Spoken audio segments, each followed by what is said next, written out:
Das Institut für Psychotherapie und Psychotraumatologie bildet an der Universität in Duhok Psychotherapeuten aus, aber gleichzeitig ist es auch ein Masterstudiengang. Das heißt, wir haben in 3 Jahren eine Doppelqualifikation, in dem unsere Studierenden die Möglichkeit erhalten, einen Masterstudiengang in Psychotherapie und Psychotraumatologie zu machen. Gleichzeitig werden sie aber auch einmalig im Nahen und Mittleren Osten und im Irak insbesondere auch lizenzierte Psychotherapeuten, die nach 3 Jahren Ausbildung dann in der Lage sind, wie in Deutschland, wie in England oder Amerika, psychotherapeutisch schwer traumatisierte, aber auch mit anderen psychischen Erkrankungen zu behandeln.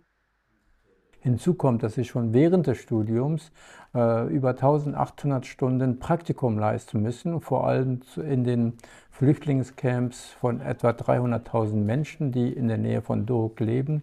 Es handelt sich vornehmlich um Jesiden, die nach dem Genozid 2014 ihr Land verlassen mussten, ihre Siedlungsgebiete nun seit 10 Jahren dort leben müssen.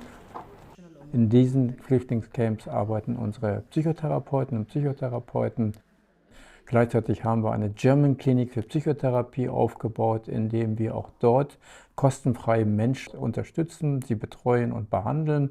Und wir haben auch bereits in Sinjar, dem Siedlungsgebiet der Jesiden, eine kleine Ambulanz aufgebaut, in der Hoffnung, wenn sie zurückgehen, dass sie weiterhin auch von uns betreut werden. Wir legen sehr viel auf einem hohen qualitativen Standard, was den akademischen Bereich betrifft, damit sie tatsächlich auch nachhaltig weitere Psychotherapeuten dort ausgebildet werden und wir eine größere Zahl von Psychotherapeuten langfristig haben können. Am 21. März 2025 bekam Professor Kieselhan für seine Verdienste um die Traumatherapie im Irak das Bundesverdienstkreuz verliehen.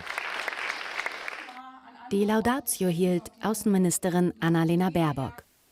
Ich bin froh, dass wir dieses Projekt als Auswärtiges Amt, als Bundesrepublik Deutschland über den DAD seit Jahren fördern konnten.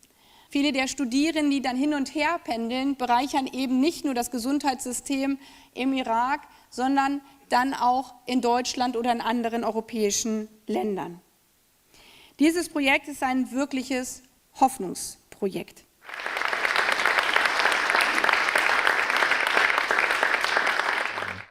An dieser Stelle möchte ich insbesondere dem DAD dafür danken, dass Sie von Anfang an uns unterstützt haben. Sie haben uns bei den verschiedenen Netzwerken, bei dem Aufbau von dem Masterstudiengang, aber auch der jährlichen internationalen Konferenzen, Menschen, die aus der ganzen Welt kommen und in Duhok ein Netzwerk gründen, sich austauschen, voneinander lernen, immer unterstützt hat.